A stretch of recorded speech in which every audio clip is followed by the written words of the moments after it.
I want to thank you for allowing me to be here, because in my research, I made about $500,000 just by being here, not that I got paid that. Heather, did you know when I looked at Wiki, and if any of y'all go to Wiki and look up House of Darion, Upgrade You, the song, I forgot I co-wrote it. So all these years I've never been paid, Heather. And this is true. I mean, I can't make this up. I didn't know until 2 nights ago. Hell, I co-wrote Upgrade You.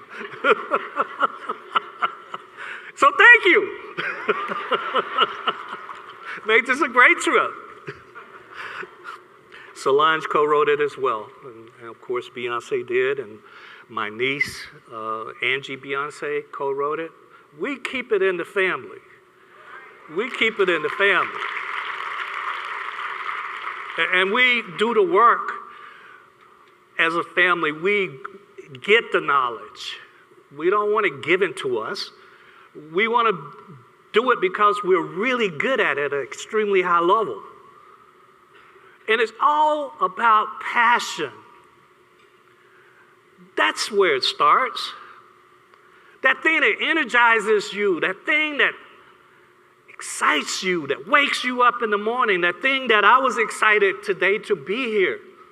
You know, I just got off a plane from Dubai 2 days ago. 3 weeks ago, I was in Saudi Arabia. I go back to LA tomorrow, my wife and I, and then on Tuesday, I go to London to teach at the London School of Creative Media. Then on the 8th, I fly to Houston, our second home.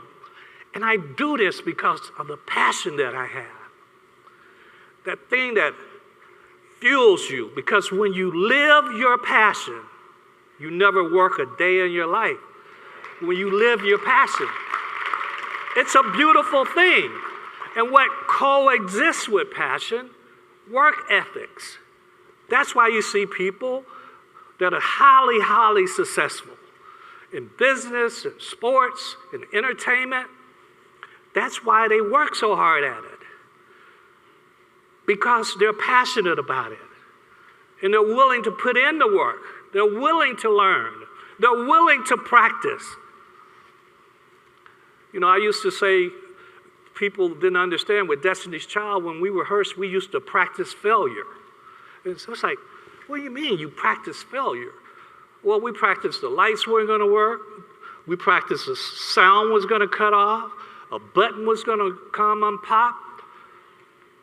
The ladies practiced that. So when it happened, which it did, they were prepared. They didn't have to stop because they had practiced it. And like one of my favorite books by Malcolm Gladwell, Outliers, to be great at something, 10,000 hours. 10,000 hours. So I talked to a lot of artists, and I asked them, well, this week, how many hours did you practice? And they'll say, 4 hours, 6 hours. And they wonder why they never make it. You have no idea how much Beyonce practiced for that performance she did on Saturday. Months, hours. Kobe Bryant, a good friend of mine, used to have a saying called 666. And what it stood for is that after the basketball season, he had 6 months off. And during those 6 months, he would work 6 hours a day, 6 days a week. That's why he called it 666. Sometimes we just don't make the commitment, right? To be great. I'm not here to ask you to be good. The hell with good. I'm asking you to become great at what you do. To become great at what you do. No, that wasn't good enough. If you want to become great at what you do, I want to hear an applause that you made a commitment this minute to become great.